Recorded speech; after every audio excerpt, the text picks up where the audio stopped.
to Beyond the Box. We are here today at Sunset Blvd Studios, and no, that's not in LA. We are in Brentwood, Tennessee, and I'm here with Steve, who is the owner. Hey. And I'm just going to let Steve Dady tell you exactly what is your title, Steve?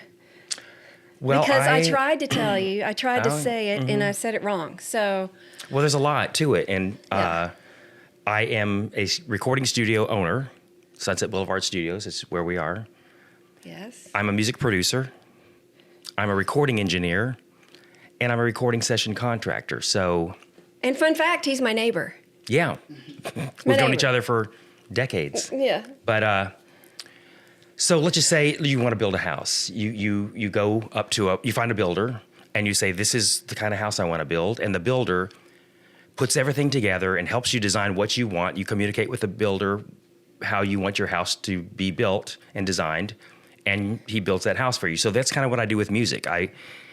Let's say you're an independent artist, and you come to me, and let's say you're doing Latin music, and because you like to, salsa a lot, and I want to sing a Latin song, and then I want to dance to my own song. Exactly. So I would put the right musicians together, and I would hire them. That's contracting.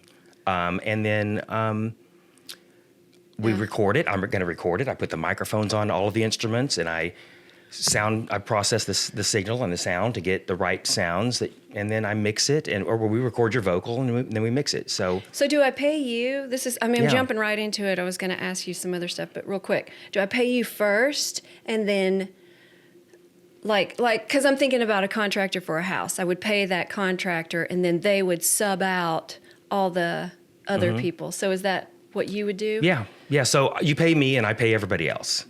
I pay the piano. So I trust you with the guitar player, all that. Yeah, and we might take it in segments, like you might put a deposit down, and we start working together, and then at different phases of the project, you would pay me as we go. Okay. So you don't have to pay me the whole thing up front. But also you might want background vocals. With a Latin thing, you might want some horn. You might want a horn section. Yeah. So I'm going to put a horn section together. I'm going to hire the people to do that.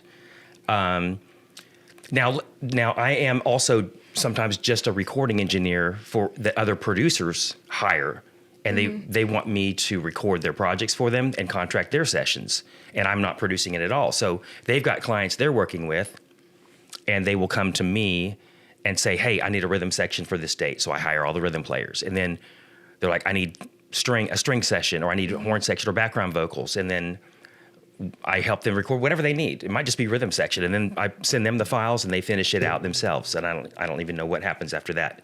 Right. But if I'm producing it, then I'm going to finish it out all the way through. I'm currently working with this really kind of classic soul artist from San Francisco. The producer is a guy I've worked with for decades. He's in Austin, Texas, and he's a horn player. He's a jazz guy. But he produces, and he was a solo artist also for years. But this is the third project we're doing for this guy from San Francisco, and he's kind of an old school Al Green meets Andre Crouch kind of guy. Okay. So Fletch in Austin calls me. He's like, hey, we're doing another project for Lewis. All right, cool. When you want to do it? Okay, I know the players to hire because I know Lewis's style of music. I hire the musicians for the rhythm section. We get that done. Then Fletch and I talk about when we want to do the horns and background vocals and lead vocals, and they come back later to do that. I'll do the basic rhythm section and let Lewis live with that rough mixes of the rhythm section, and then he's working on his vocal tracks, and then he comes back and sings his lead vocals. We put horns down and background vocals, and now I'm mixing that. So even though I didn't produce this project, I started this project, and I'm going to finish it all the way to the end. Okay. So, anyway. I feel like we jumped right in the middle. Okay. So I just wanted to ask you first. I'm going backwards. I went down this rabbit hole last night because, to be honest, I've never actually asked you about what do you do, because you're my neighbor. I don't know. Our kids grew up together. No, I cared. Our kids grew up together, and it was just like there's Steve at the bottom of the hill. I mean, I never really even asked you about everything that you did. I never even went on your website until Wow. I know, until just recently. I was like, oh wow. So like, I know, right? But I'm learning now. So what like Sunset Boulevard? Like, are you trying to attract people from California or what? Okay, so I am originally from Southern California. I thought you were from Texas. I grew up in Texas. I was born in Orange County, California. And when I was 7 years old, my family moved to Houston. Loved going back to California and visiting family in the summers and holidays. And I'm also a classic movie buff. So I love Hollywood, old Hollywood stuff. And so if you look around my studio, you'll see a lot of classic Hollywood posters. That's because of my love for... You guys can't see it, but there we got Casablanca, we got The Wizard of Oz. What's the grew one? up with What's The the one Wizard over of there? Oz. What's Gone with the Wind? Breakfast at Tiffany's over there. Yeah. When we walked in, I walked right past. It's a Wonderful Life, which yeah. is one of my favorite movies. So yeah, that's I love the vibe in here. Sorry, go ahead. Yeah, it's a great vibe. So it's kind of a mix of all that. It's like I'm from Southern California. I love Hollywood movies. So growing up, did your parents do this? Like, was this what you always wanted to do, or what did you? So my grandmother. Did you have formal training? What? I have a very musical family. My grandmother was a music teacher. Okay. My dad and his siblings, my aunts and uncles, they all played piano and violin. Everybody in my family had to take piano lessons, and I hated piano so much. It just did not connect with my brain, but I had to take piano lessons. As soon as I started playing guitar, which felt really natural to me, my parents said, okay, you don't have to take piano lessons anymore. Yeah. So I got out of that. But when I went to college and studied music, I had to take piano again, so that kind of Right. circled back around. But How young were you when you had to start doing instruments, and why was that something you said everybody in your family had? yeah, I probably started taking piano lessons As a kid, when I was 7 or 8. did you hate this thing, that metronome thing? Yeah, I mean, now they have digital metronomes, but yeah, the little tick-tocky ones. Everybody had that sitting on the piano, the little Yes. triangular little tower. But it helps you, keep time and metronome. Now we call them click tracks in the studio. Will you explain it to me like a kindergartner? Because there's a lot of stuff that's like totally a different Yeah, language. yeah. How does that metronome even help? Just while we're on the subject, because that's interesting. That little. Okay, well, you're playing Helps you. a certain tempo, and the tendency in a lot of just human nature is to speed up, up. especially when you get nervous. You get faster and faster, or but keeping a steady tempo throughout an entire song is something that's it's pretty hard to do. I mean, great drummers can be really good at keeping a pretty steady tempo throughout a song, but if you clock it with a metronome, they're going to be fluctuating, just the human element to it.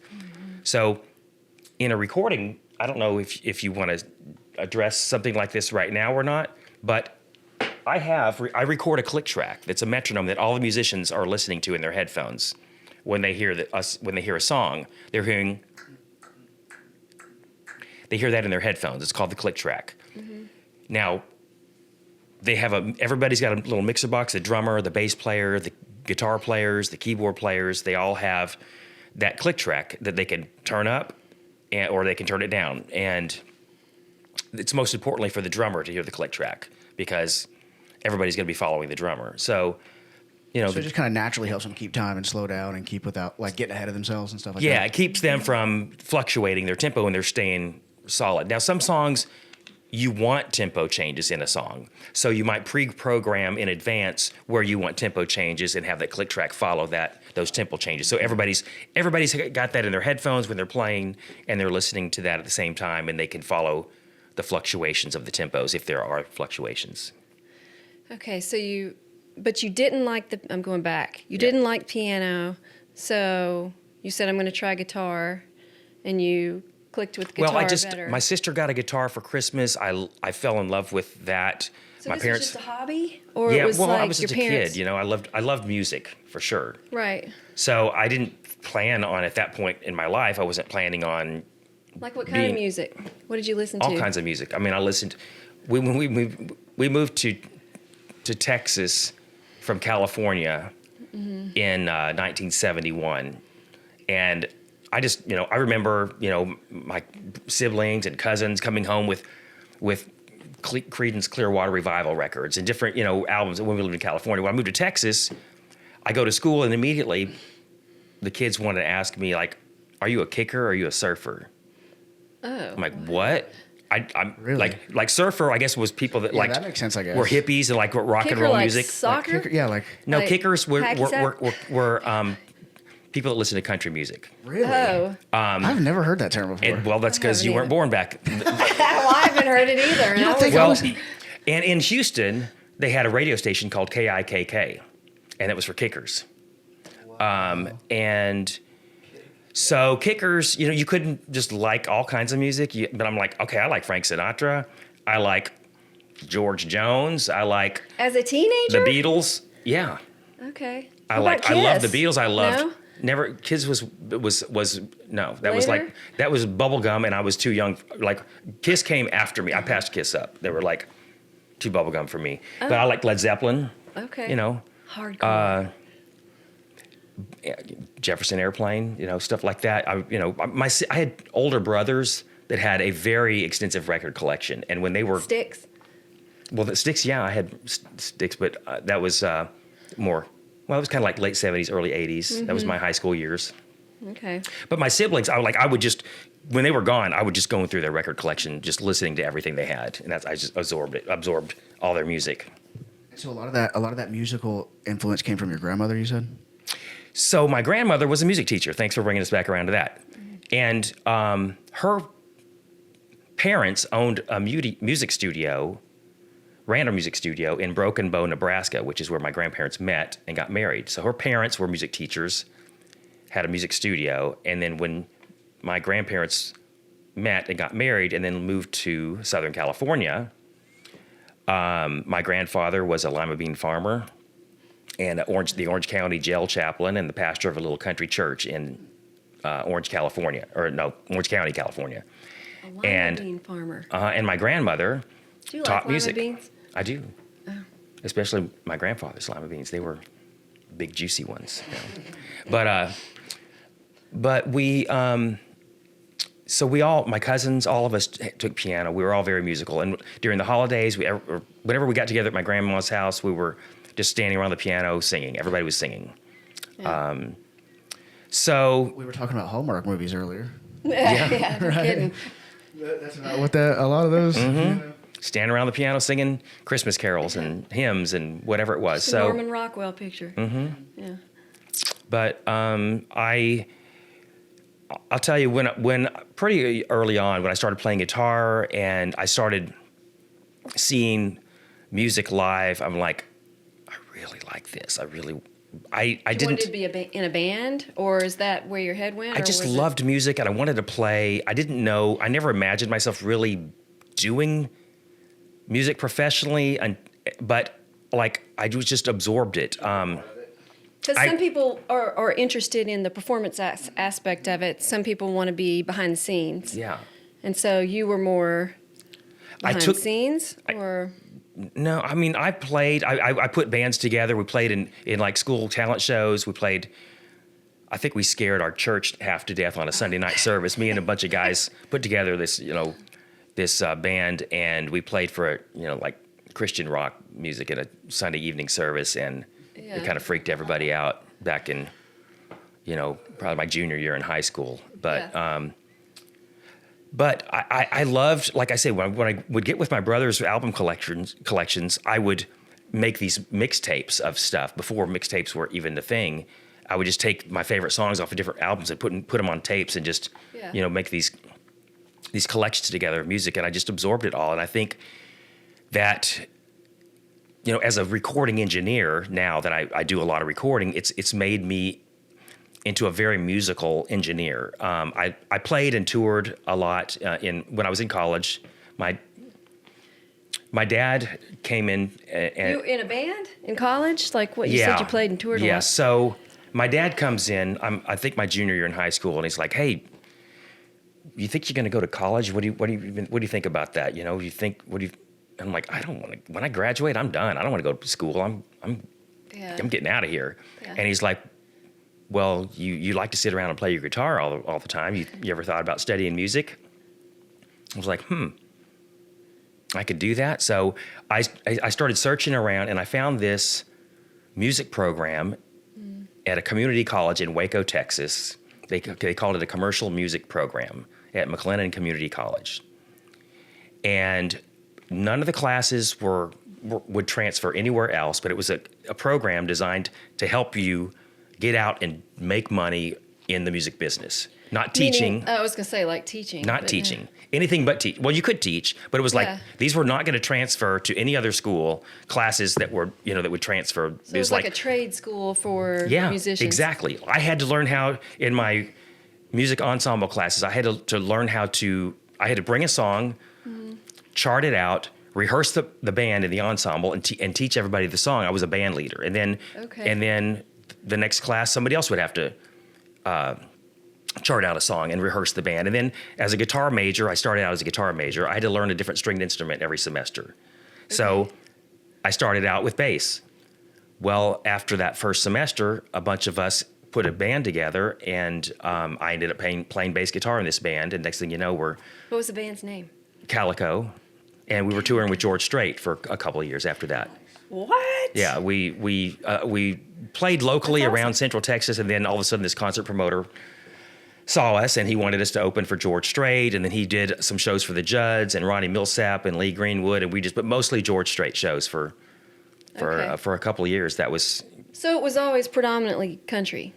The tours were, but when we played around, when we weren't on the tours for the big artists, we would play jazz, country, rock, top 40. All of it. Yeah, we played a lot of different venues around Central Texas, but we just like music. So did you mention why you moved? Why I moved to California, to Texas? Okay, so my dad, just his job took him to Texas, and that's. Was that a big? I mean, you mentioned a little bit. Was that a big culture shock? I was 7 years old, so for me, I thought we were moving to another country. I'm like, do they speak English there? You know, I'm like, we're going to Texas. But interesting, I didn't know a whole lot. But what my dad was in the construction business. He was in residential construction in California, and in Houston, he started working for a company that was doing more commercial construction. And he was one of the first jobs that he was commissioned to do was to desegregate bathrooms in Houston. Really? So there were a lot of black and white bathrooms and stuff, and he was desegregating them and making it to where I didn't know what was going. I mean, I was not aware of any of this. I didn't know they were also desegregating the schools. So when I got to Houston, all of a sudden, all these kids from the other side of the railroad tracks were being bussed in, and they were, African American kids, and I didn't think anything about it. I would have some of these kids were like really great friends of mine, Lily Thomas and Thaddeus Feldman. They were like great friends, and then all of a sudden there'd be some riots going on in the junior highs and high schools. I was in elementary school, and then all of a sudden the next day they'd come to school and they wouldn't talk to me. Oh wow! And I'm like, what's going on? Well, I thought we were friends, and now you're just like turning your back on me. But what was going on was there were riots going on in the high schools, and there's older siblings were like, don't talk to white people. It's like, wow, late hindsight, I'm looking back on that and just going, oh, that was a lot going on back then. Was. Yeah, it sounds like it. You stepped right into a whole different world. 71, 72, 73. And then it's right in the middle. How did you end up here? Because you stayed there. Yeah, so I lived all your family's still there, right? Pretty much. My sister and her family live in Virginia. My two older brothers still live in Texas, and my mom's in Texas. My dad passed away about 4 years ago. But yeah, I lived in Texas from 71 to 91. Mm-hmm. I got married in 1989. My ex-wife and I, she was a great singer, and we were working together. Did you meet her in Texas? Uh-huh. Okay. Yeah, she fantastic singer, and we worked together on a lot of music stuff, and that's how we met and got married. And she was also, we both went to school in Waco, Texas. We had all these mutual friends and went to the same churches at different times, kind of crossed paths a lot, but never really met until after I left and started working at the studio I was working at in Houston for 6 years before I moved here. And she... Studio in Houston, where? Yeah. What studio? It was called Rivendell Recorders. It doesn't exist anymore. But it was a recording studio that after I left the band in college, I moved back to Houston and I started working at this recording studio. Learning this stuff. Well, I learned this stuff also in college. I was a guitar major, but I double majored in audio technology. So we're just kind of jumping all over the place here. But Yeah. I did learn recording. Back then, it was all analog, reel-to-reel tape machines, and now everything's digital in the computer. So Right. things have really evolved. But I went to work at this recording studio basically as an intern. I just said, hey, I'm waiting tables at night at a steakhouse, and I just said, if you guys need anybody to, to clean your toilets and answer phones and empty the trash, I'm your guy, Yeah. And so I did that for about 6 or 7 months, and they were like, hey, I can't hire you to be an engineer, but we need a bookkeeper. If you can answer phones and pay bills, we'll pay you a little bit of money. So I left the restaurant and I started working at the studio, Yeah. answering phones and paying their bills. The bills would come in the mail, and I'd write checks and send them out. So you were like a personal assistant, kind of. Yeah. Then I became the studio manager, Right. and then I also became the chief recording engineer. And it was just too much for a while. After a while, I was like, okay, I can't do any of this management. So you put down your guitar and you weren't doing any of that anymore. You had flipped over. No, I was doing a lot of that in Texas. I was still Okay. playing and recording. And so in Texas, I was playing and recording and producing. I was in this techno pop band in Houston called Radio Halo, and we were playing around local venues around Houston. What'd your hair look like? Well, you've seen my hair, right? I'm just like like techno pop. Oh, my hair was Makes me standing think straight of- up like this. And That's awesome. you ever seen Flock of You have your- Seagulls? yeah, you have your mullet and all that. Well, it was beyond mullet. But Look at the way that he's the 1,000-yard stare that he's thinking about. I could show you a picture, but it might scare children. We're going all over the place here. I know. So I played. I still played a lot, and also drum machines were coming out. So I would program drum machines. I would play keyboards on it. I would play bass and a guitar, sing background vocals on artists that I was producing, and then sometimes I would actually. I got into producing Korean artists before K-pop. You've heard of K-pop, and that's kind of a big. Yes. It's a huge. Yeah, so it's huge. I was producing K-pop artists before anybody knew what K-pop was. Okay. And I would say that at this point, I've worked on probably over 250 Korean records over the years. Oh my God! I How had no in God's idea. name do Steve. you? Pardon? How in God's name do you do? Like, how do you end up doing that? I mean, I know we're still about everything you're saying is so interesting. Yeah. We're having trouble keeping a I know. chronological line, but it's hard not to jump at something. So I was like at this music event in Estes Park, Colorado, probably around 1987 or 88. And I met 2 Korean artists, and we just hit it off. And we found ourselves, there was like a group of Korean people, and we played guitars together. We just sat around and just, hit it off. And each one of those, one guy was kind of like a folk rock singer, and he was kind of like the Bob Dylan of Korea. He was a poet. He wrote poetry books. He was really known as a very poetic kind of folk rock guy. And then the other guy was kind of like more of a Josh Groban classical tenor. And I produced a record. They came to Houston, and I produced a record for both of those guys. I actually flew in musicians from Nashville to play on that record. This is the place that you were. This is the place that I was at in Houston, Okay, Rivendell Recorders. Okay. And this is before the internet. Yeah. And before, you could Google somebody and find out. I produced a record on both of those guys, and somehow I just started getting calls to produce Korean records like crazy after that. Wow. And when the internet did come out, just for fun, one day I thought, I'm going to Google my name and see what shows up, and all these Korean artists show up. My I was like, You're a okay. massive star over there. You didn't even know. It was crazy. Well, and it's That's awesome.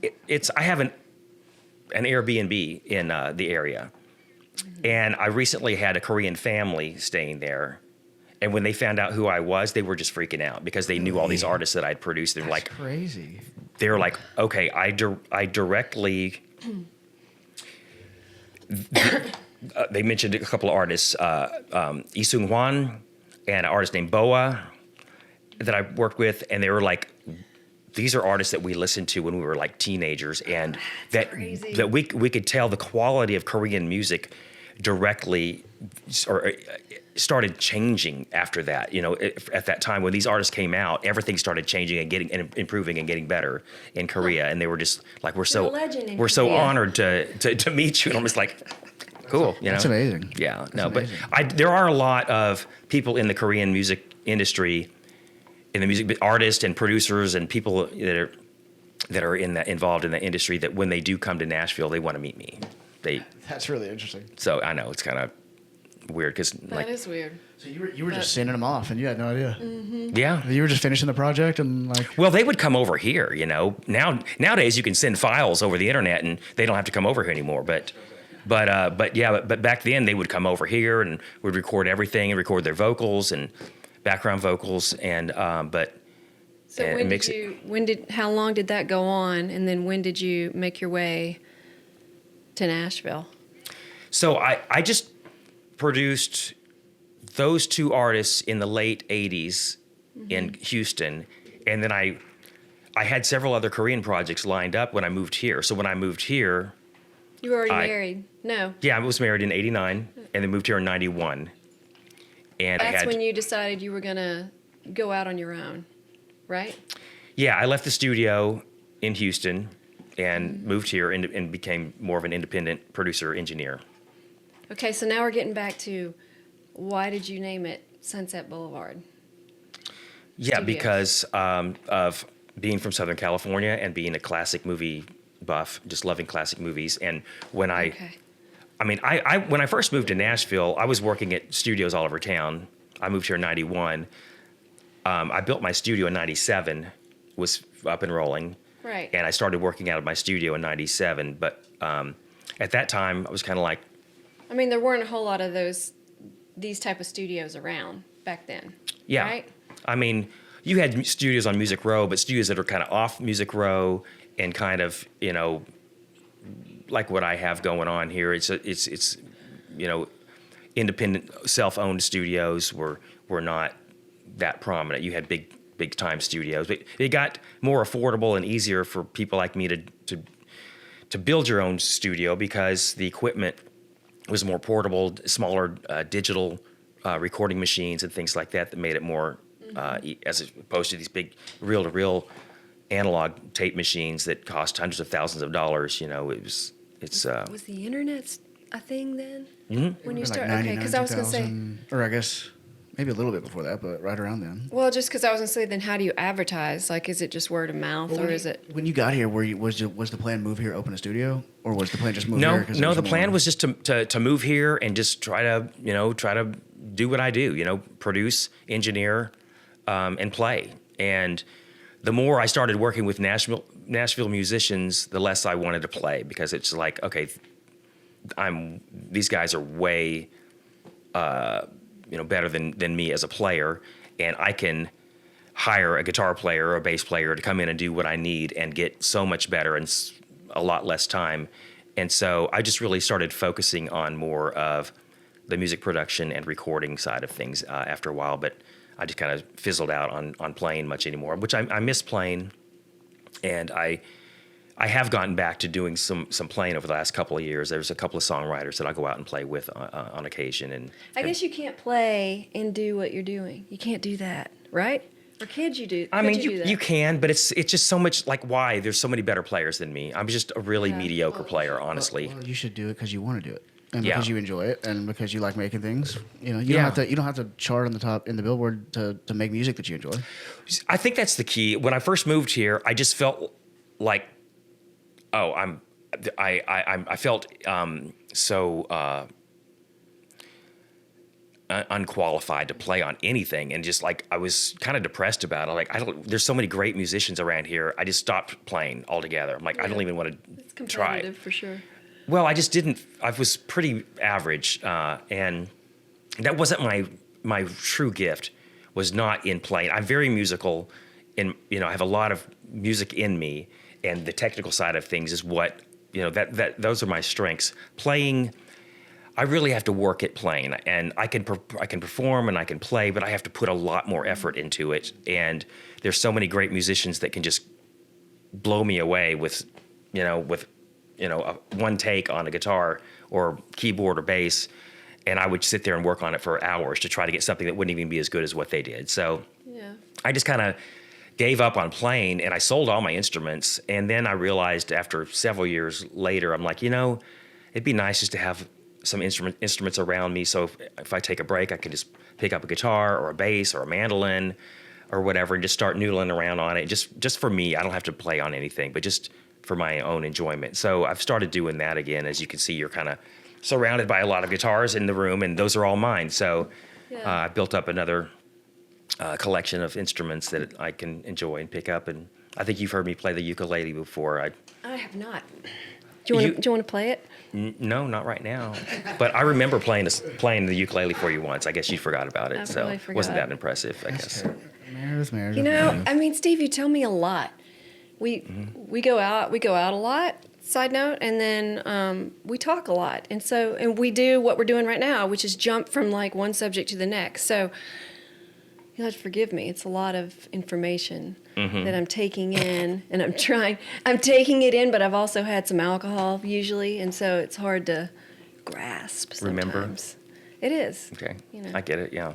Well, that's okay because that's sometimes I'm just here to keep the kids in line. You know what I'm saying? We get the chronology back in order. So we were in California. We moved to Houston. We moved to Nashville. You were married in '89. You moved to Nashville a couple years after that. It sounds like 91. So was her intention to play here?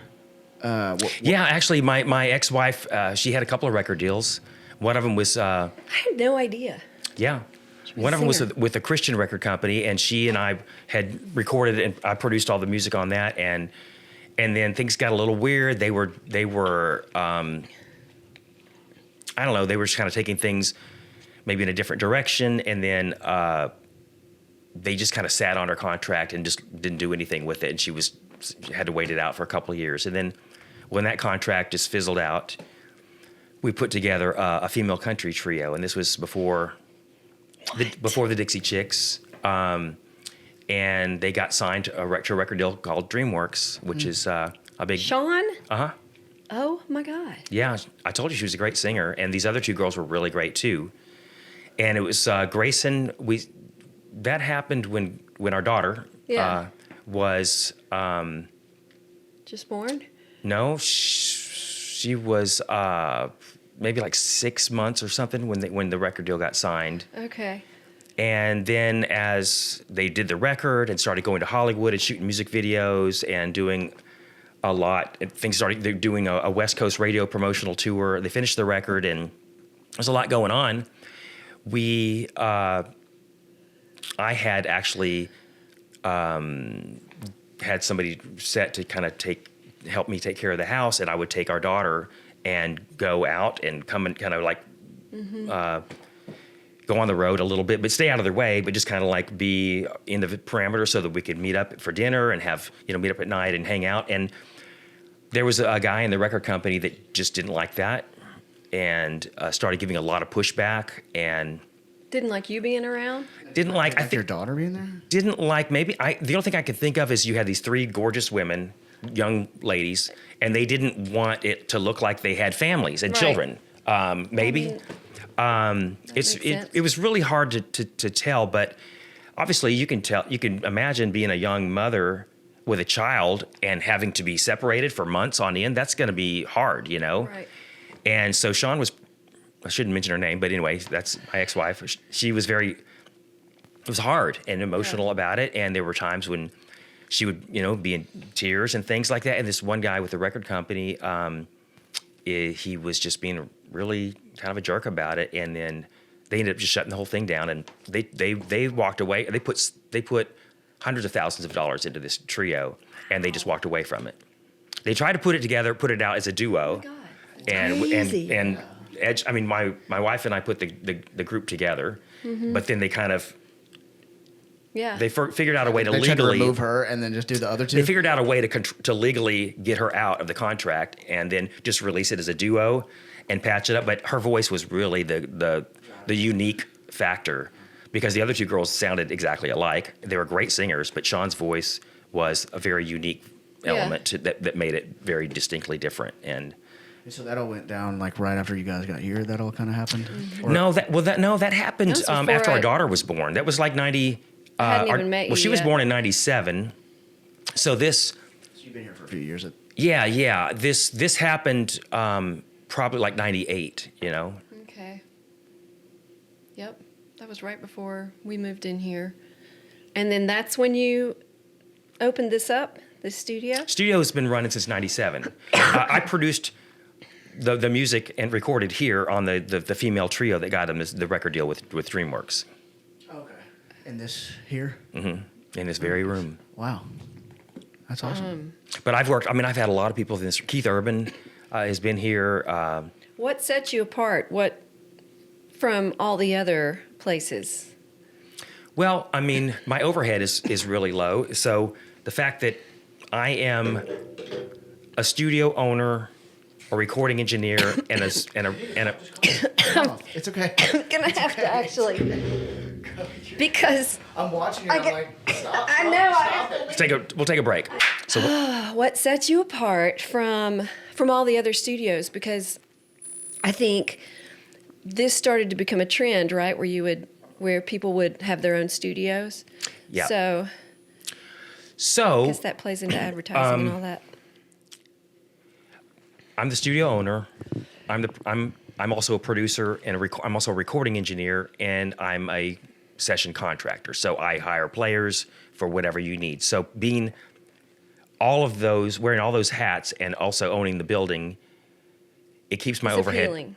It keeps my overhead really low. So it's really hard to compete financially with what I can do in the day and age where people are not really buying music. So budgets are way lower. Yeah.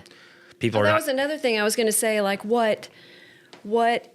how is it different? Because when you first started it, people would use you, right? And then they would go on.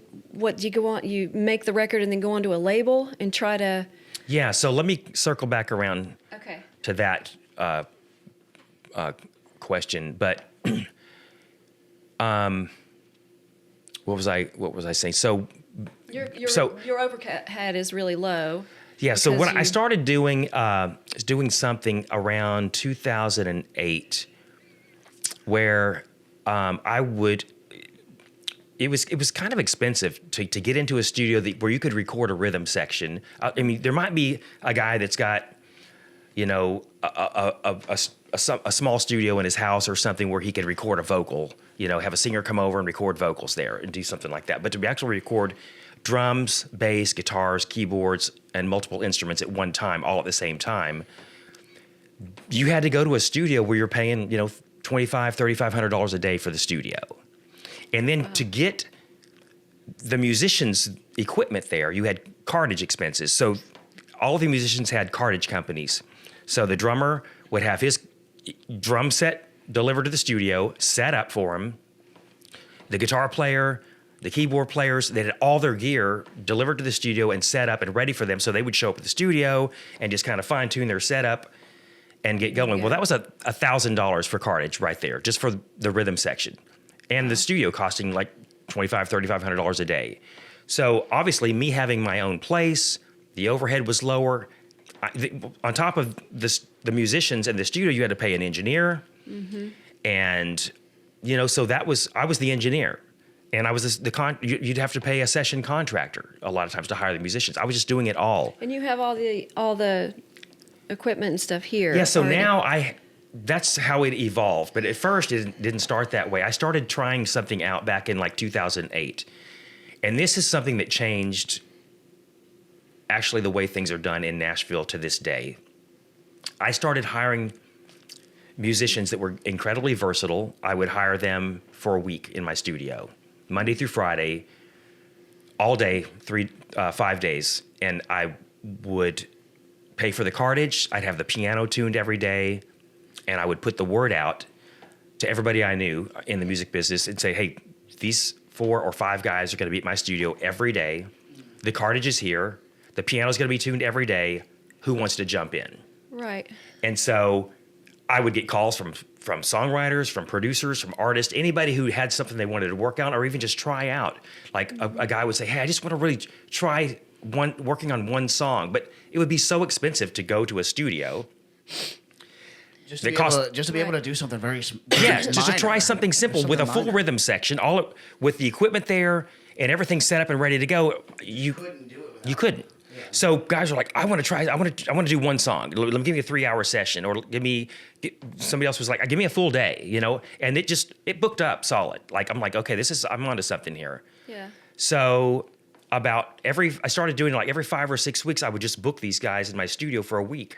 Not even having anything, but just putting the word out and telling people that I've got these guys in the studio and we're ready to go. So like a solo artist would come in and say, I want to work on this song, and you've already got something like that. It'd be solo artists, it'd be songwriters, it would be record companies with artists they want to produce. And the guys that I have in the studio are really, A-list studio musicians, and they're versatile. So they could play country, rock, jazz, R&B, funk, classical, you name it. Like a guitar player could be playing some kind of Nickelback rock and roll song, could be playing Southern rock, some Leonard Skinner stuff, or pick up a nylon string guitar and play this beautiful classical music. I mean, that's how versatile the musicians are.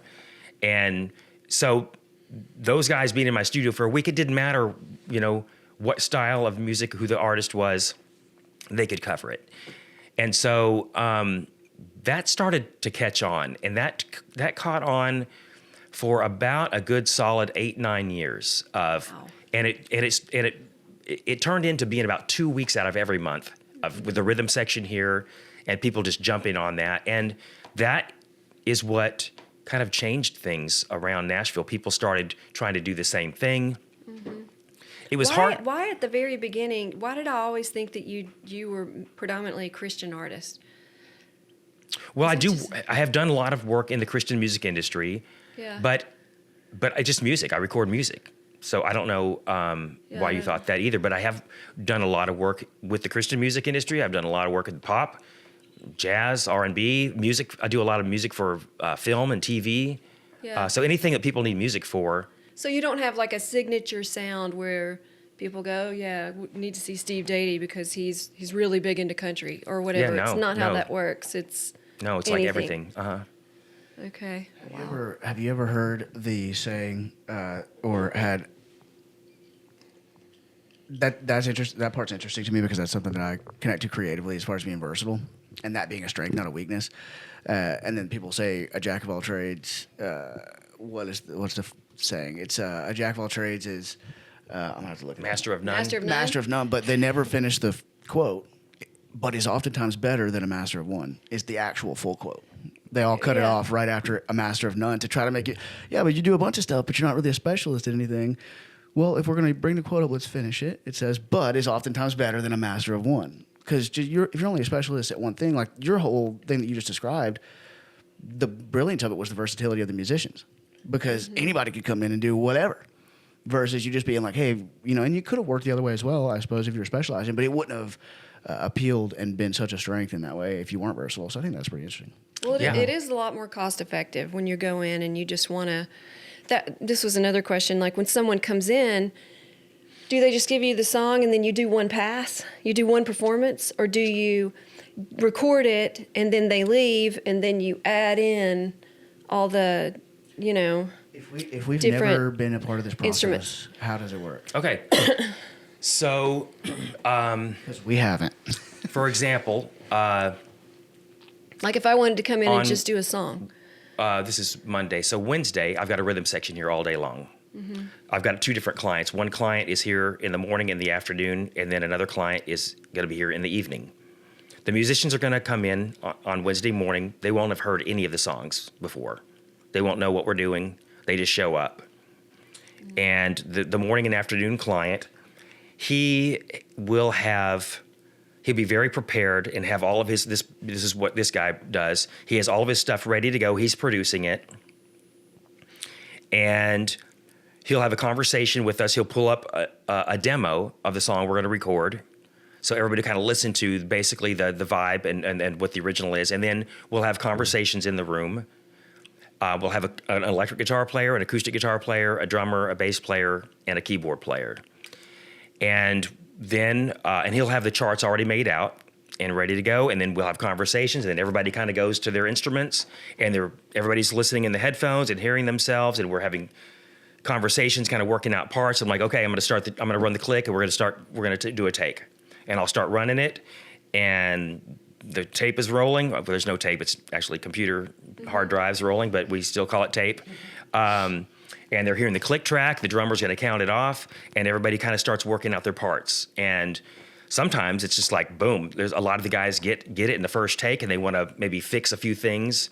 But then a lot of times the first run through is like, okay, I've learned a lot. I'm kind of figuring out what I want to do. Let's go it again. And we'll do another take. And then usually by the second take, some of the guys are like, yeah, my part's good. I just want to maybe fix a few places. And they'll tell me, yeah, I want to go back to the turnaround between the first chorus and the second verse, and I just want to punch those bars and fix that. The acoustic guitar player might be saying that, and the keyboard player wants to fix a spot or two. The drummer wants to fix a spot or two. And then we jump on to doing more passes. So we've got one pass through from everybody: drums, bass, electric guitar, acoustic guitar, and keyboard. They do that individually?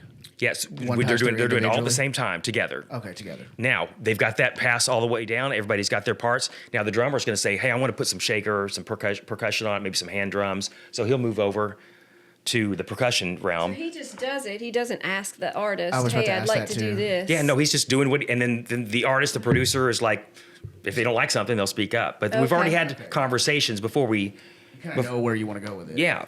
Okay. And now, then the electric guitar player's like, I got another part, give me another track. And the acoustic guitar player's like, yeah, I want to put some mandolin on this. So let me put a little mandolin or something on this, or some other a bouzouki, some other texture, another acoustic track. Mm-hmm. And the keyboard player's like, yeah, I want to put a Hammond B3 organ on it now on the second pass, or a synth pad or something. So everybody's adding more layers to it. And so you've got 5 guys here, but by the time it's all done, you might have 5 or 6 guitar tracks, maybe 2 or 3 keyboard tracks, the drum track, and a couple percussion tracks.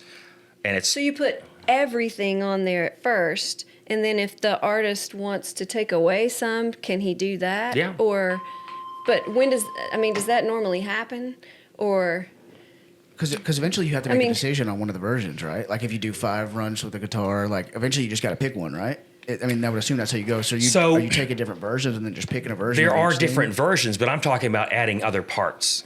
So there you might do other Layers, takes where you like keep different takes, but we're layering parts. So once the guitar player gets that first track down the way he wants it, then he's going to move on to a second part.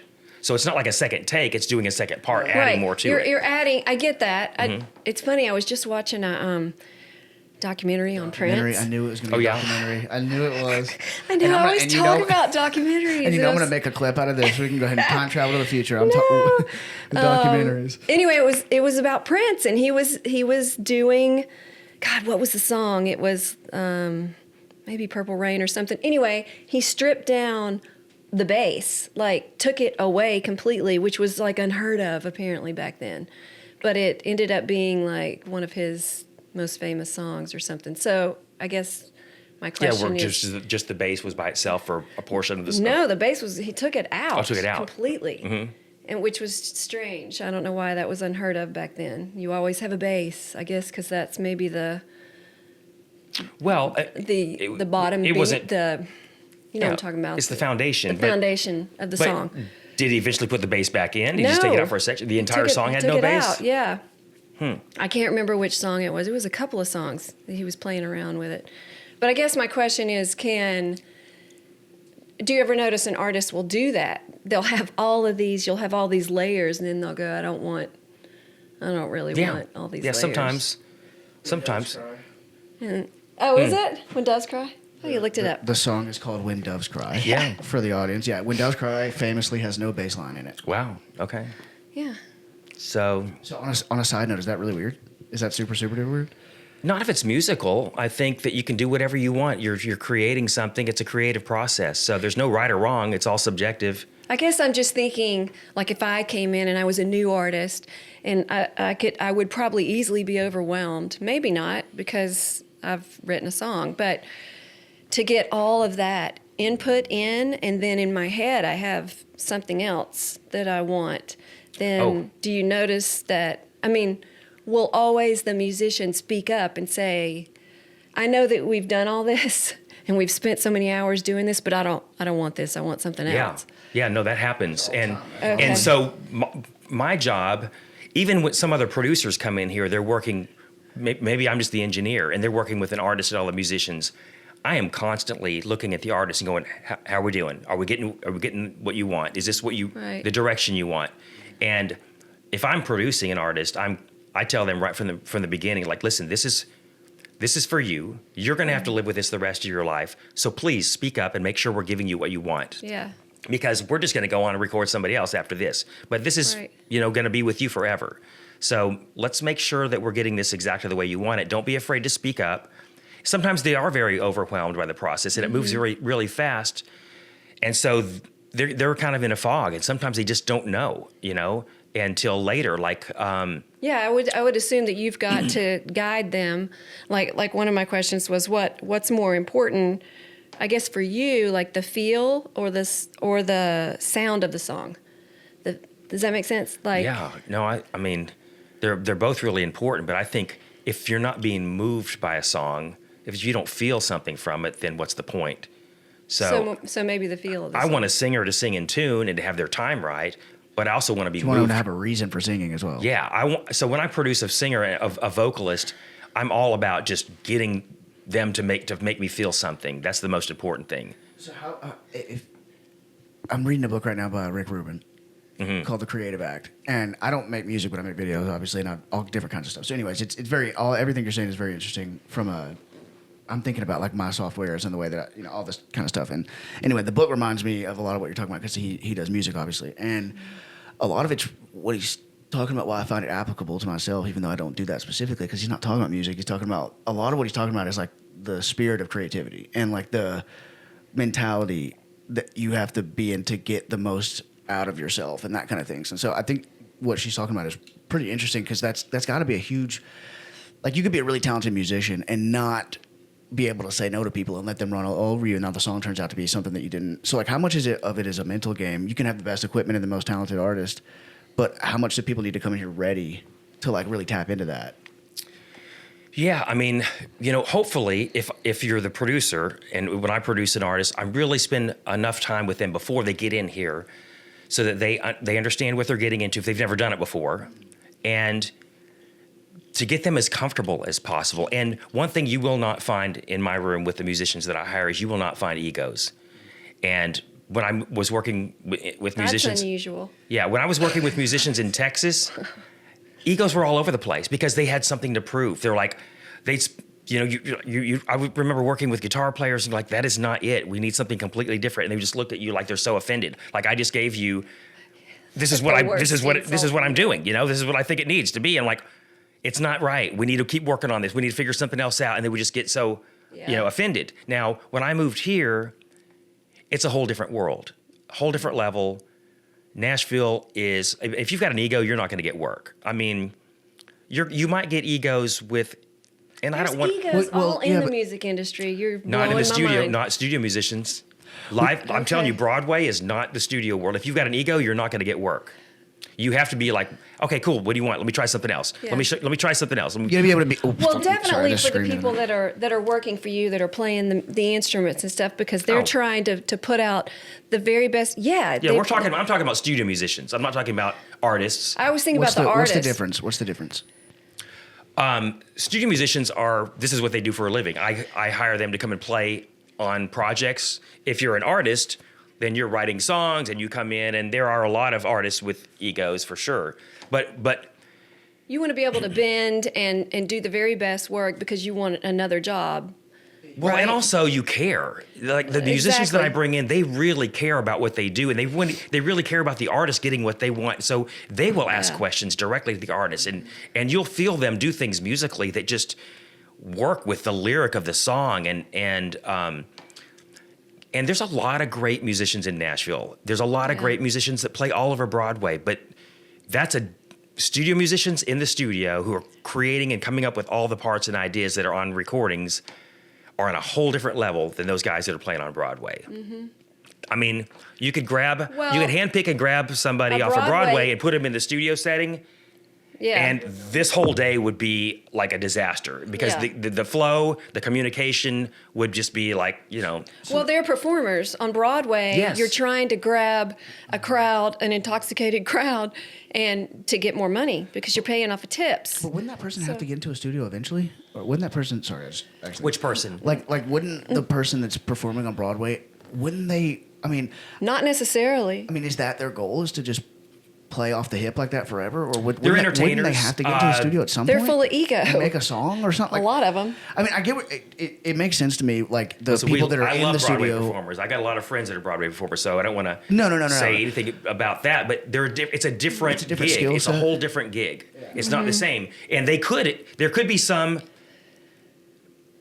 players on Broadway that could make it in the session world, but it's a whole different skill set, and you have to learn that skill set, and like the language that is spoken in the studio, the type of charts that you're reading, the flow. Like I'm telling you, we're recording fully produced songs in an hour, and an electric guitar player is going to lay down 3, 4, 5 parts that are unbelievably mind-blowing in an hour. The acoustic guitar player is going to do the same thing. Everybody is going to lay down their parts. It could be, again, stylistic. It could be country. It could be rock. It could be R&B. It could be classical.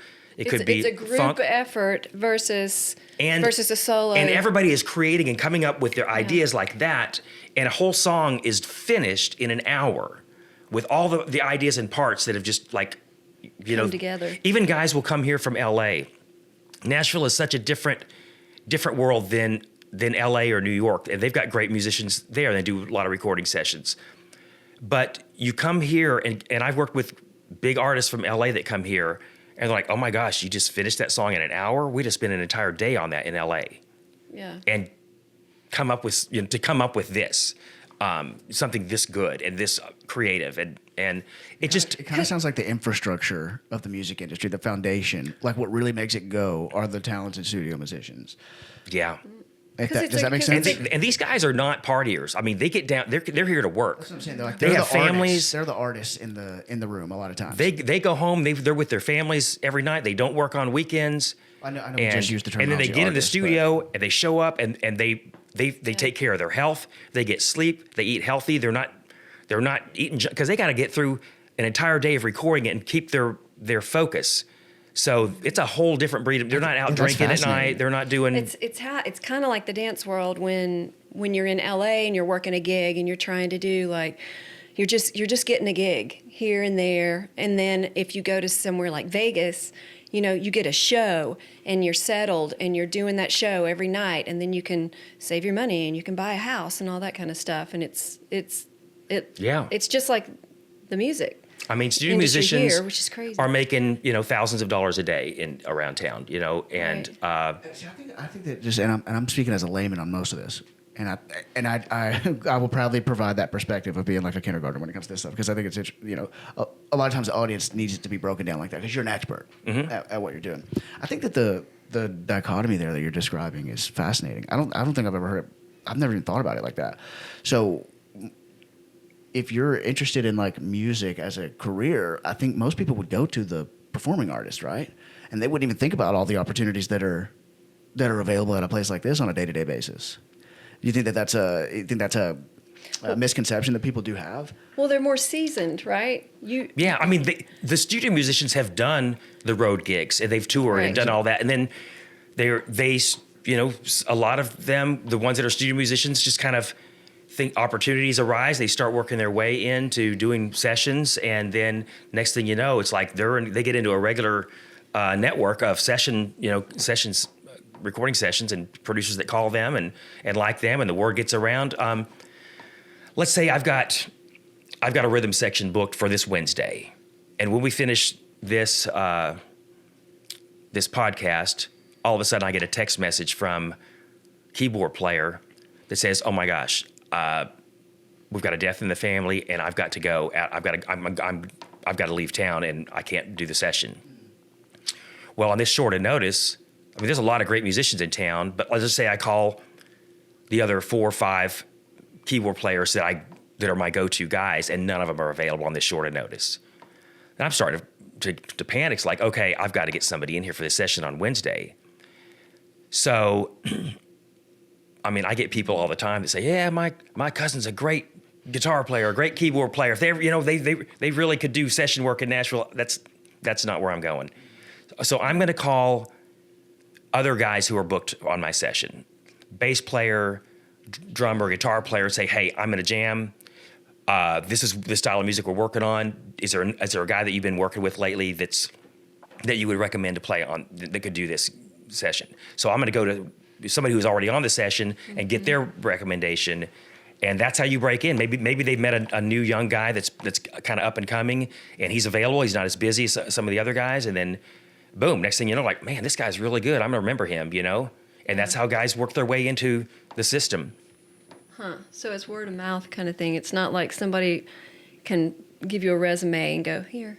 Yeah, no, you've got out. to start working your way in and getting a feel of how things flow. I mean, I think probably being a studio drummer has got to be one of the hardest things to break into because, Why? I mean, it's such a crucial part. The drummer is like just the... So if you find somebody that you like, you're going to keep going to that same person? Is that why Yeah. it's hard to break into? Yeah, I mean, I have like 3 main. I have one or 2 guys are my main drummers, but then I have a few guys on the outskirts. It's like, okay, there's a lot of great session drummers. So I could call from any one of these guys, but I have guys that we have a good rapport together. We work well together. The Do you drummer. work with other studios?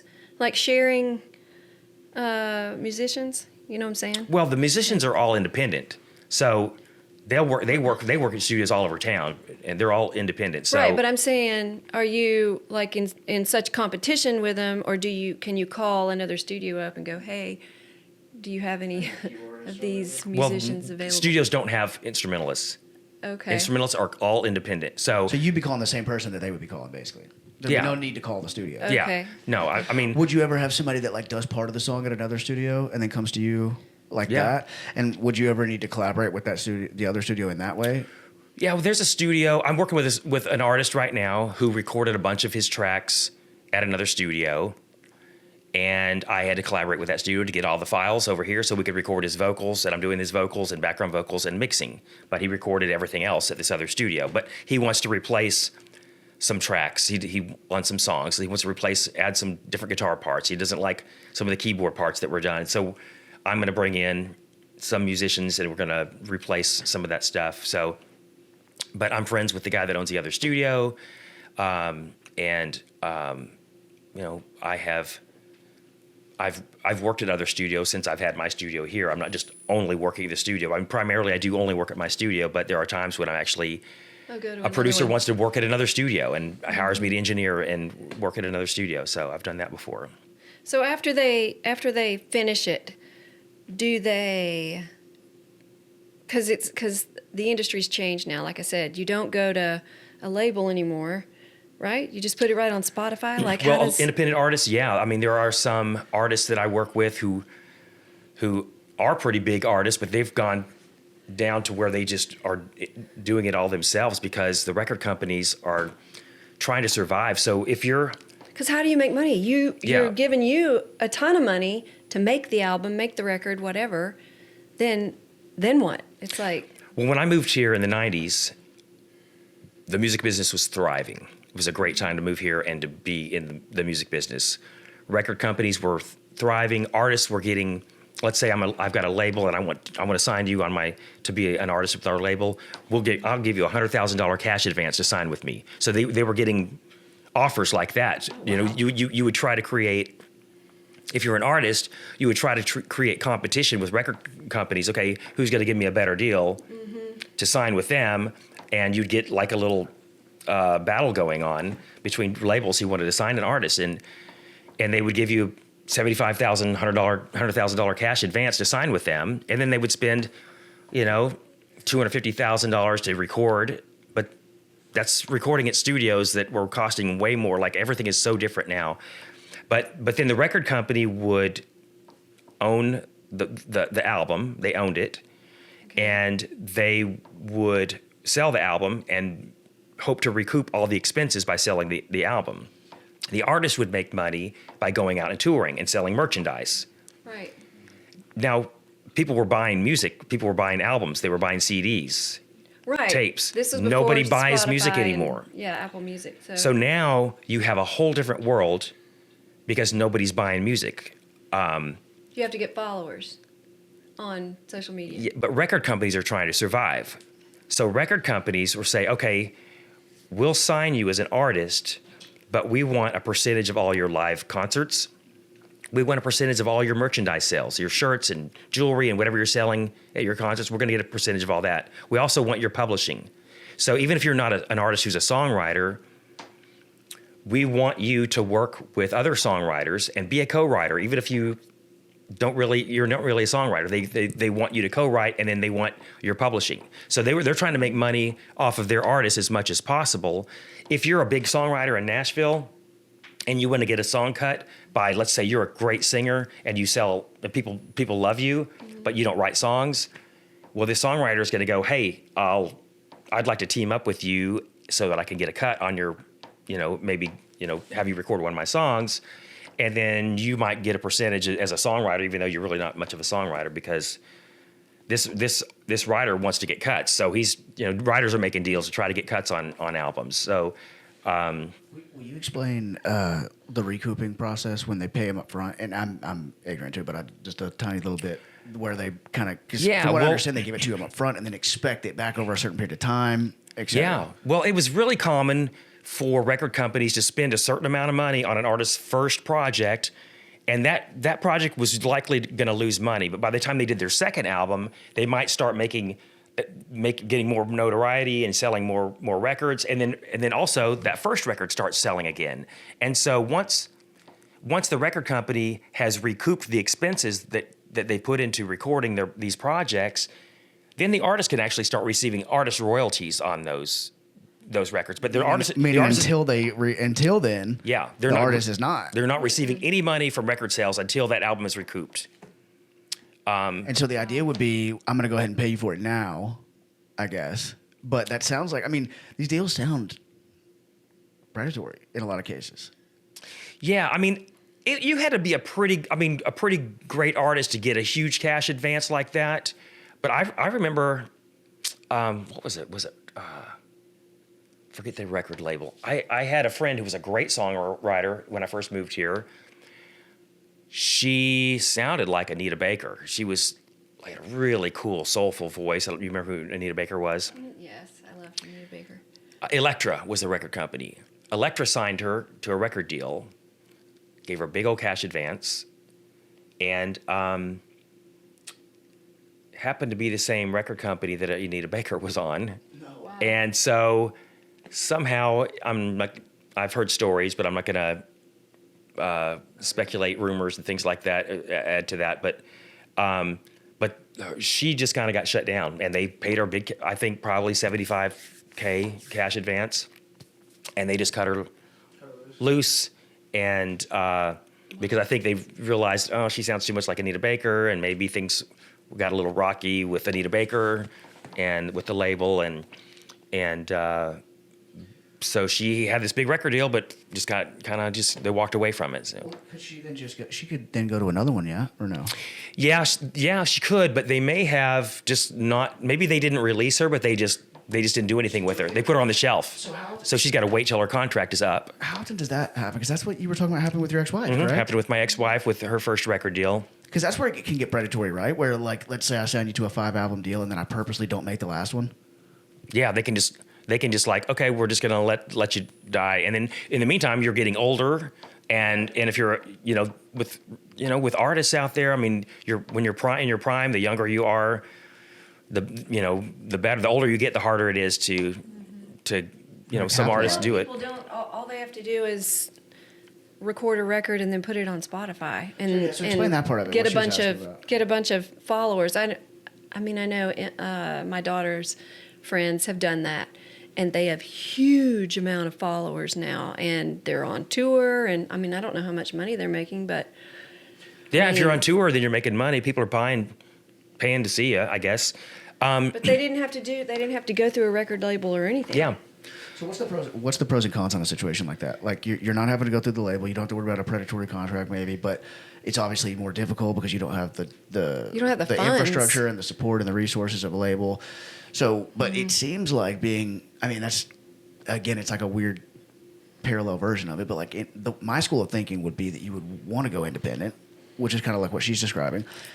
But then there are like real life realities to that where it takes a lot longer to build, and there's not studio time that's built, purchased for you, and there's the connections aren't there and the distribution. So what do you think in today's day and age is kind of the pro cons of being independent versus trying to get a label to sign you? Yeah, I mean, if you have the ability to, I've worked with artists that just are really savvy with social media and the tech, and also they've got a really good side job that's kind of paying for their music record, and you don't have to record a whole album anymore. So you could just record, one song or 3 or 4 songs, which is not as expensive.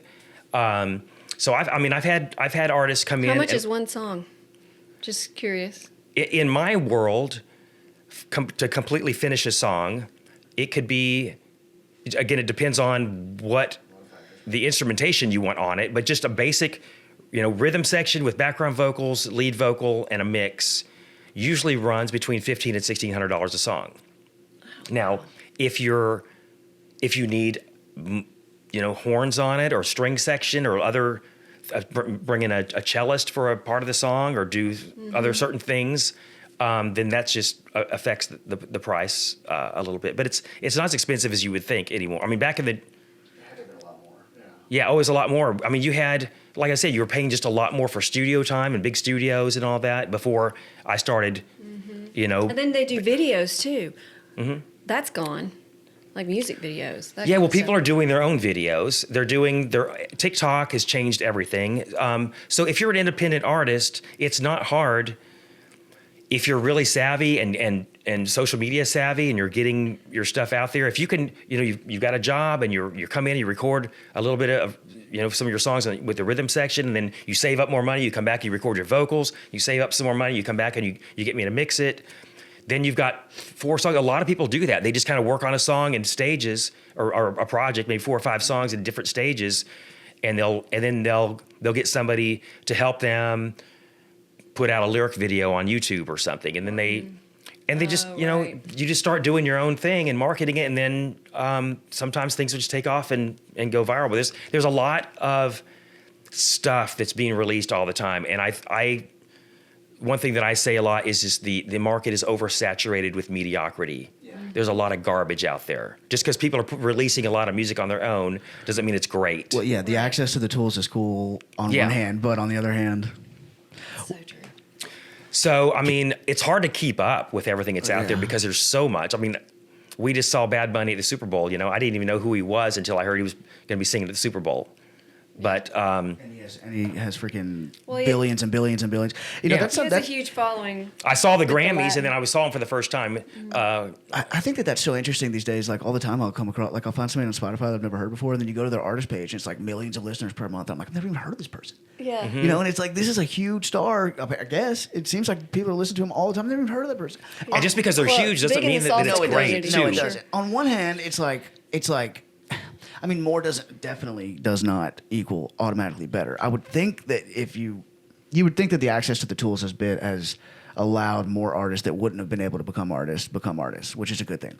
But it also probably there's a pro and con to that as well. Can I throw in one more before, real quick? AI tools and AI music. Do you have a thought on this? Do you auto-tune your people? Because I think that is really fascinating to me because do you have general thoughts on it? And the specific question is, it just seems like a really difficult problem for real life musicians to solve if quality music can be made from scratch with a prompt. Like that seems to be Yeah. like a real problem. And there's some of them that I've come across that I will actually listen to, and I feel bad about it because it's like this isn't a person that made this. I want to support real artists, but I kind of like the song. I know. I've done that too. You know, I kind of I'm like the song wow, though. this was AI. You know, so what are your thoughts as a I person mean, who's been in the I industry? love technology. I think that as a somebody in the music world who works with live musicians all the time, I like music to move me, and I'd like to feel something from it. I've not heard anything AI that actually feels good. I mean, there's a lot of cool hooky things that AI might put out there, but actually, I can tell that it's like, okay, this is not like emotional. I'm not feeling any emotion or anything that would cause. You can because you're seasoned and you Yeah. know I think what to hear, Now, but a lot of people don't. The way that I do like AI is that sometimes a songwriter could just sit in their room and record a song on their phone and then put it into an AI program and spit out a demo, and then at that point they'll bring it into the studio and say, "Hey, this is my song. Let's work from this foundation, and then let's just take it into a whole nother level." I think also the sonic quality of everything I've heard AI just sounds like really low bit resolution. It's going to get better and better, but I think it's never going to feel like real people. What scared me over the last few years is whenever I show songs to people, and I do it as a test, obviously, because I just think it's interesting. But I'll play them songs, and then I'll wait to tell them that it's AI, and it's scary because the reaction, like she was saying, you have such an expert ear for it that you probably notice things that other people don't notice. But also, probably if you're watching something that's AI, you've either been told that it was AI before you watched it, or it says it in the caption, or whatever. What's really scary is when you play stuff for people and they don't know that it's AI and they love it. And then you tell them afterwards that was not a person. So like, there's this really famous example. We were talking about Joe Rogan earlier. Joe Rogan cannot get over this one particular thing, and I looked it up eventually, but it's 50 Cent. It was 50 Cent. We talk about 50 Cent a crazy amount on the show, but 50 Cent, Many Men, and it was a like a 1929 very soulful version of it. And I'd heard this. People made fun of him for bringing it up all the time, and eventually I just went and looked it up myself. It is incredible. If I didn't know, and that's what scares me, is if I didn't know, I'd be like, that's got to be one of the most talented artists I've ever heard. And that's terrifying to me. That's so scary to me. So well, you're not. I mean, you're just not listening. You're not hearing it like he would hear it. Well, here's something interesting. There's a guy that I produced a project for, gosh, probably like 12 or 15 years ago. And then he went back and he redid some of those songs with an AI program. And then he fed both of those songs, I think he said he fed them into ChatGPT, and didn't tell ChatGPT that one was an AI version and one was a version recorded in a studio with real musicians. And ChatGPT analyzed like 3 different songs and clearly favored the ones that were done with real human beings, and the feeling and the style of the music and how the song was produced and arranged versus the AI version. Well, that is good news. Yeah. That is what I wanted to hear. That's awesome. Yeah, I was like, wow, that's amazing. That's pretty cool. What about like auto tune and that kind of stuff? Do you ever do that? Every day. Does it bother you or would you work with some? We can go forever, but I'm gonna shut up after this one, I promise. But the creative process is so interesting. Like that's why I said I'm reading Rick Rubin's book. I don't know. I've never been in a like this, but it's just fascinating. But does it ever bother you the degree to which people use autotune? To the effect of they really aren't a great singer, but people, the final song makes them sound so amazing. Does that bother you at all? Well, if somebody wants to pay me to record them and use autotune, then I'm going to, I'm going to do it. That's how I make a living. But I don't mind using autotune with somebody who can sing, and use it to save time in the studio. Because, I mean, when I started doing this and we were recording an analog, we'd spend like 4 hours getting a lead vocal because it's like, okay, the timing is not right, or the pitch is a little off here, and just like go back and we'll punch in this one word. And honestly, when you're just constantly micro punching phrases here and there, the singer gets worn out. They also lose the magic of that sparkle in their voice, and they're like, okay, we're gonna go back and punch. They get exhausted. But they can't hear it, but you can. You know, where it's like your pitch is just this much off. If we could just do that again. Well, if they're singing it, they're relying on me to give them feedback. Like, hey, we need to go back and do this phrase again. It's like it's a little pitchy. Now, if we want to take the time and stop and say, let's listen to this. What do you think? You know, Yeah. that's why they're hiring me to Right. help them get the best out of them. So, yeah, most So of the they time, could come if in they're a and great just- singer, they can hear it. But Well, yeah, but that's also what- but they're not perfect. So they're not going to sing it perfect all the time. It's kind of like what I'm doing right now, in a way. Like you guys are having the conversation, but I may notice things that you don't notice. Yeah, right? he different perspective. So my point is, do you have to say, hey, I'm going to auto tune this, or do you just go and just kind of turn it a little bit and make it right, and then move on? I mean, it depends on the singer. I mean, I'll go. That sounds really great. It feels great. I can, it's a little pitch. If they like, it's a little pitch. I'm like, I can fix it. We're moving on. Okay. So I can get a vocal in a great vocal from most really good singers in an hour, just really working with them. I mean, sometimes less, sometimes a little more, but the average is about an hour. Some singers who are not quite as experienced, I might spend an hour and a half doing, but I'll do like 3 different takes on them doing the song all the way through. And then I'll pick and I'll mix and match between different takes, like this phrase from take 1 and this phrase from take 2 and this phrase from take 3. And sometimes I'm just taking a syllable or a word and just. So you're just barely doing it, so you don't. I'm not talking about auto-tune. Oh, I'm okay. talking about different tracks, different takes. Okay. I'm mixing and matching. Now, I'm listening to the whole thing through a very mild auto-tune. So as we're listening back to it, auto-tune is just, I've got it on a loose setting that's tucking Okay. things in. So we don't even hear if it's out of tune. If that is not catching, if the auto-tune is not catching it, then I'll go, okay, let's re-sing this. Okay. Because I don't do auto-tune like the real strict auto-tune where you hear it. I don't Right. want to hear. I want everything to still sound very natural That's and kind of. human. I think that's kind of what I think we're bouncing around with is that like you don't That's want my you don't want to question change is- somebody's voice, right? Yeah.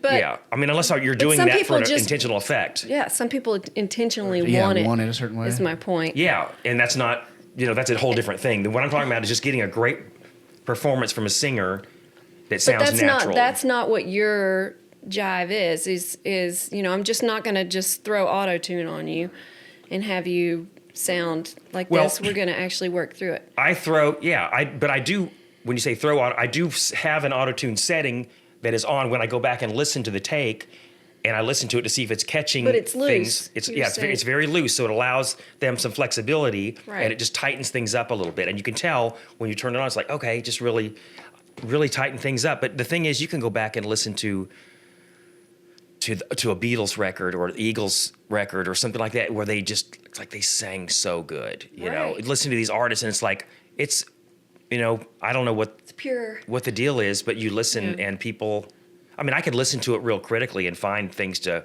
are pitchy, but they just probably worked at it a lot harder than we do these days. No doubt. I mean, if I'm like a decent singer and then I go, oh wait, I can just hit this button and now I'm a great singer. Right. Yeah, I'm just go probably back gonna and not- listen through these artists from the 70s and stuff. And you're like, man, that Yeah. was a And that's got to be the same case with like instruments and stuff too, right? Because I can just create a drum track, or I can create a violin track, or I can create a whatever, versus having a person come in and actually play it. But the quality, I mean, I think we can all feel that the quality's better with the actual people. I mean, you right? want to Yeah. stay kind of old school with it, right? I mean, I would. I like that. That's my jam. My son Yeah. is he'll be 26 next month, and he's also a music producer, but he's more in the electronic world. Yeah. Like he- electro pop. He was Right. an EDM artist EDM. For several years, where he toured and did shows and as an EDM artist. But he also has produced a lot of hip hop and rap artists around locally in the area, and he's really good at that. But he listens to bluegrass music. He loves bluegrass. That's his favorite style of music, And he listens to a lot of classic rock and stuff. But he's just really good with electronic music and keyboard programming and stuff like that. And I mean, he works with a lot of local artists who are not great singers, and he's brilliant at tuning vocals and doing those layers with singers who are not Plays that great. the piano so well. He does. He's very talented. You want to do your lightning round, and then we'll Oh. wrap her up? Oh, we're already at lightning round? I didn't even talk about cigars. Yeah, it's too. We're, I yeah, wrote all this down, that's a like good. what is your that's- brand and why do you We could save that for another smoke, and podcast. What's your favorite flavor profile? Well, and- ask the cigar questions real quick if you want to. Oh, and I Use didn't that as even the ask lightning what the round. weirdest session is. The other thing is, you guys do live pretty close to each other. We could do this again, We could do it again, but multiple episodes. No, not Somewhere no- down the road. No human being can be encapsulated in 1 hour and a half. You could probably chop this up and get a couple out of it because it's like feel like it's too long for somebody to sit through all of this. No, All this, right, this well, is this is right at the normal this is length. not too long. No, this Okay. is, this, This is has the been normal length. fascinating, No, it's Steve. very good. Okay, It's very good. I feel like I'm being very boring with No, You this are is not. this is You are not. interesting, and lots of people are interested in the music industry because of where we live. Yeah, and So- like I said earlier, you've forgotten more about this than people know. Like you just blacking out for 2 hours and just talking randomly about music would be fascinating to the vast majority of people because they have no fucking clue. Yeah. You know what I mean? Yeah, So- okay. I didn't have a clue, see? And now I do. I have a little bit of a clue. I told you you're going to find out a lot about what I do in this little sit down. I did have. I wanted to ask some stuff about cigars, but we'll. Well, we can ask it and then he could edit it in on. a Well, different set. I do want to say because Steve is the cigar aficionado apparently, and so I wanted to ask what's the difference between the 135 rule and the 70/70 rule? I've never heard of that. Steve, really? I've never heard of that either. It's with a humidor. So you have humidor to relative humidity needs to be We at need to be- 135. Should we be asking you about cigars? Well, I just I mean, studied it last night. you want 70. You want your humidor to be set at. Do you have a humidor? You want to be set at 72 degrees and 72% humidity is about. Okay, the same. so like the 70/70 rule is what Oh. what you. Oh, 70/70. Okay, I'm kind of Yeah. more of a 72 kind of guy. Okay. What's the 135 that threw me? I don't know. Let's move on to something else. That every 'cause I humidor can't- should have more than 135 cigars in Yeah, it. so- No, I something wanted like to know what that. the difference was. I thought that you would know, but it's fine. Let's move on. Okay. What wrapper do you prefer? Meaning cigar, not okay, wrapper. okay. I was gonna go meaning with, rap artists. Steve. Maduro, Connecticut, Habano. Oh, I'm a Maduro guy. I mean, Sweet and but dark. it depends on if I'm having multiple cigars in a day, then might start with a Connecticut wrapper, and then and if what I'm pairing it with, but it's which is more mild and nice with your coffee. Yes, mild and creamy, And then Maduro is sweet and dark. not always, but every cigar is going to have its own flavor because you've got the filler and the binder Yes. leaves that are combined with the wrapper leaf that create that whole makeup of that cigar. So you might have a filler tobacco from Nicaragua, and then the binder wrapper they've got the binder leaves they've got from Ecuador, and then the wrapper leaf is like from Connecticut or something. So you Okay. blend all these different regions together to create a flavor. Like cigar makers turned into chefs when they left Cuba back in the day because they had to figure out how to recreate what they had in Cuba, and they started trying different, growing tobacco in different regions and all over the world. But I'm a Nicaraguan guy. We'd have to talk about the history of it. I like Nicaraguan tobacco. You know that I just found out too that smoking cigars is just as bad as smoking cigarettes. Oh, really? Did not know that. Well, you could be more wrong. I know, that's why I said, No, I'm telling you. I'm telling you. Look, as even soon- though you don't inhale it, it's Oh, like God. I don't need it from the peanut gallery. No, over I'm just here. saying. I knew what he was going to say when you said that. And look, It's it really- like smoking a whole pack of cigarettes. No, it's not. It is. Okay, so I'm going to read excerpts from an article that I wrote about the difference. That you wrote? Yeah, the difference between You're an cigars and author cigarettes. as well, published author. Damn, that was a Steve Dady. that was a crazy. As soon as you said that, he goes, "It's crazy because I have an article I wrote about that exact." See, for topic." example, like I don't have to smoke a cigar. You will see on a cold, rainy day cigarette smokers huddling behind a building trying to get their nicotine fix. Cigar smokers Okay. don't need it. All right, But well- also, let me tell you, of course, every tobacco leaf has nicotine, Yes. but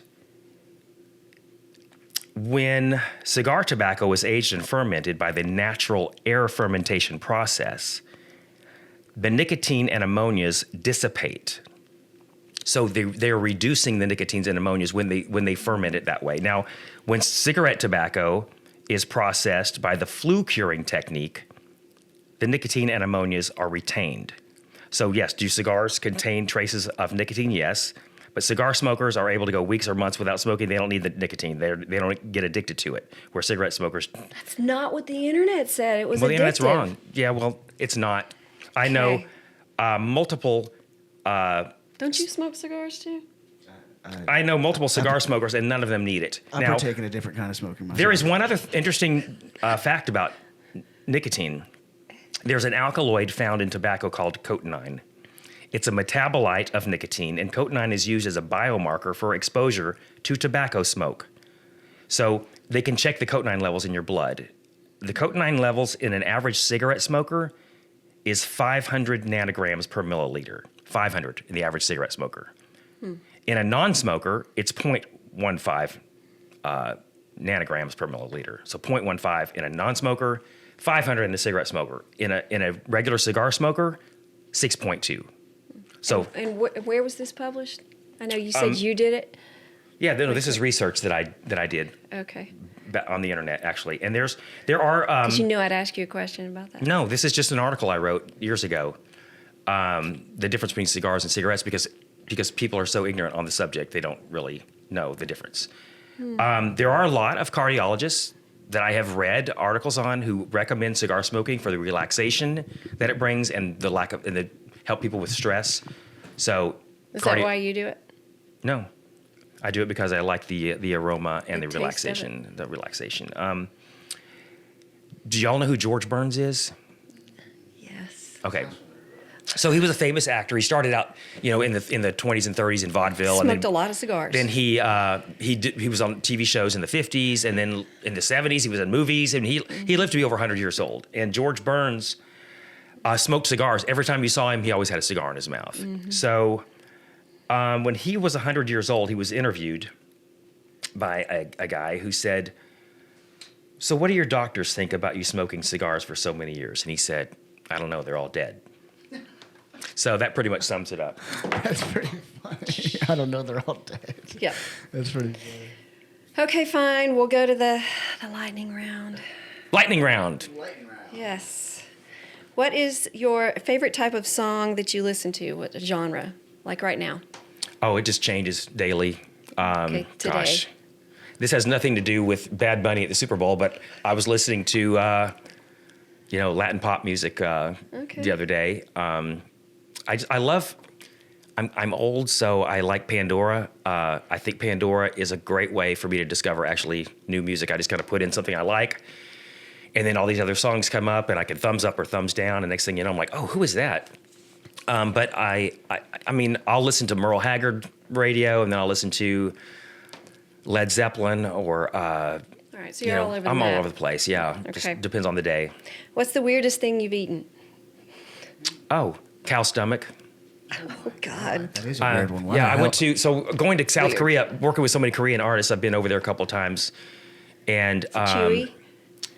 so cow has what, 4 stomachs? How many stomachs does a cow have? 4? I don't. Yeah, a lot. So you go. We went to this restaurant that was just a cow stomachs restaurant. It's specialized in cow stomach, and they served all the stomachs different ways, and it was really weird. But it was okay, but one of the stomachs was like chewing on leather, and I could not break it down at all. And I was like, that was the only. I love international cuisine, but that was the only Korean food that I really wasn't crazy about. But live octopus was pretty cool. It was like they had just cut the legs off, and the tentacles were all whirling around like this, and I dipped it in the sauce and put it in my mouth. It was just like all swirling around in my mouth. That was. It's really weird. Yeah.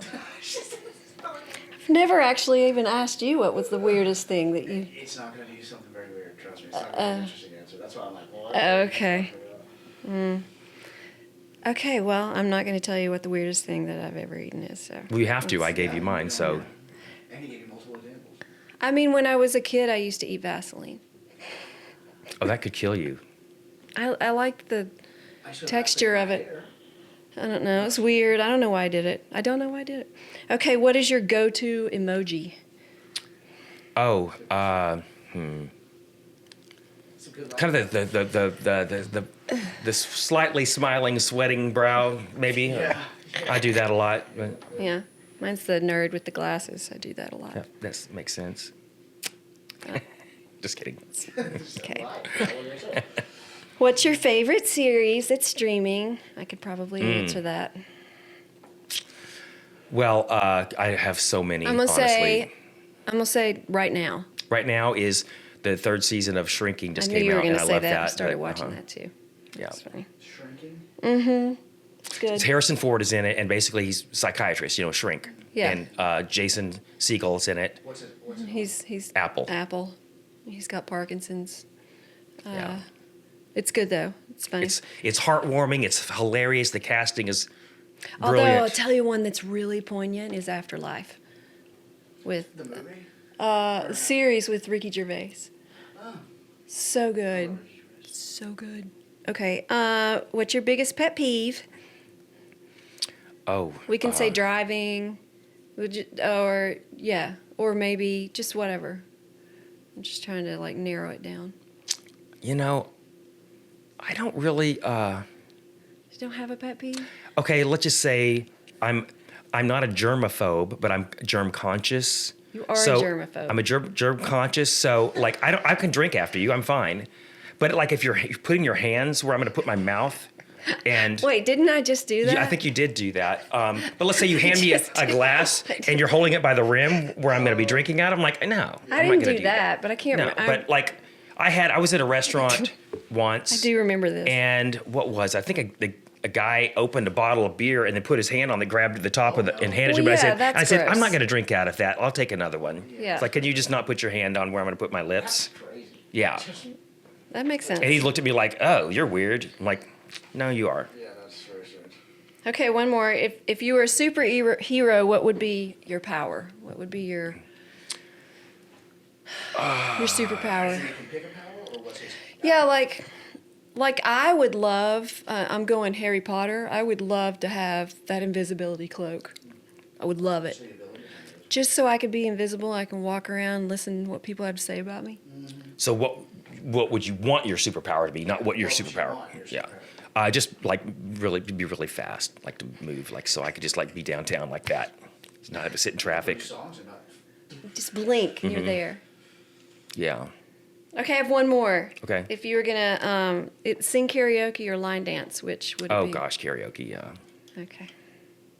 I would Even though- line dance. Karaoke can be very torturous around here, but I'd rather do that than. Hey, Now- What's your Try it every karaoke time. song? I asked you this, but Oh, You didn't- look. what's I your can go-to sing, and I karaoke sang song? background vocals when I toured, and I've performed and sung a lot, but that is not my forte. But I can sing. This is you're at Palace and you're getting ready to sing karaoke. So what's it going to So be? what I'm going to do is I'm going to try to get the crowd involved so that it takes a lot of pressure off of me. So I'm going to, the crowd likes to jump in on some songs like Sweet Caroline. not that Please one. don't, yeah. No, like You Never Called Me by My Name. You don't have to call me darling, darling. You know that song? Do you know Oh. that song? Oh, If that's country. well, I'm not people into jump in and sing along with that. Let's see, what's the so well, so well. So they have these just like Sweet Caroline. They have these. Yeah. They have these little jump in lines that people, and then there's a story he tells that Yep. along, like kind of the music stops and he's telling the story. Like, good friend of mine named Steve Goodman wrote that song, and he told me it was the perfect country and western song because he did. And I told him it was not the perfect country and western song because it didn't say anything at all about mama or trains or trucks or prison or getting drunk. So my friend sat down and wrote another verse of that song, and he sent it to me, and the last verse goes like this here. And everybody jumps in. Well, I was drunk the day my mom got out of prison. And I went to pick her up in the rain. But before I could get to the station in my pickup truck, she got run over by a damned old train. So you got trains, trucks, prison, the whole thing. That's a song? Getting drunk. And everybody... But you don't know the name of it? Yeah. What is it? You Never Called Me by My Name. Oh, okay. That's the name of the song. Okay. By David Allan Coe. But that's a karaoke song that everybody that goes to these late night bars, they know how to sing, and everybody will jump in And on they that, know and I it. can get them in. And being musically savvy, I usually tell the guy at the karaoke station, people don't know you can do this, but I'm like, take this down about a step and a half of a key, because they can change the key of the song. Oh, I did not know that. And that way I'm not okay, like... so next time I sing karaoke, you need to come with me. Just so So- it'll like be in his key. Well, let me pull up a keyboard here. Because there are songs like if I want to sing karaoke, It's and I too think high for you, right? Yeah, I think wow, that first part of that song I've nailed it, and then you get to like the middle of it, and it's So bad. like say this is a D, so you're doing a song in the key of D. Well then, let's say you want to take it down a half step. You would take it down half step, you go down a whole step to C, or three half steps. You would go. So something where somebody's performing on a higher note, you'll tell them to bring it down. You're taking the whole key down of the song, so I'm not singing as high and straining, because most songs are too high for me anyway. So I'm like, just take the pressure off. People do that at Fozzie's. At Nobody karaoke? does that. I'm the only one that I know that does that. I go to the Yeah, guy not and I was many like, hey, people would know. let's take this down three half steps. He said, whatever you say, Captain. I'm like, I'm just saying, not many people would know to do that. People that are running the karaoke. that's what I'm saying. I'm just a little, because of my knowledge of the technology and music, I can just say, hey, let's just take this down. So now you guys got a pro tip there. When you sing karaoke, have them take it down a step or two, or a half, you can go down half step or a whole step or 3 half steps, which is my favorite. Okay, we're gonna do that this weekend. Oh, we're doing karaoke? Yeah, Okay. and we're Going gonna to- take it down Okay. a couple of steps. We're gonna sing a duet. Sure, we can sing a duet. We'll see how that goes. Tell everybody where they can find you, where they can get in contact with you. Okay, I'm again. My name is Steve Dady, not Daddy, D-A-D-Y, not D-A-D-D-Y, Dady. And Sunset Blvd Studios is the name of my studio. You can search the internet for Sunset Blvd Studios, BLVD, not spelling out Boulevard. You can also find me on Facebook, my business page, Sunset Blvd Studios. But yeah, if you want to record music, you got a friend that wants to record music, any questions about that, just give me a call, find me. My phone number's on the website, so. We're good to go. And that's it. Good job. Thanks, Meredith. You're welcome. This is fun. It was fun.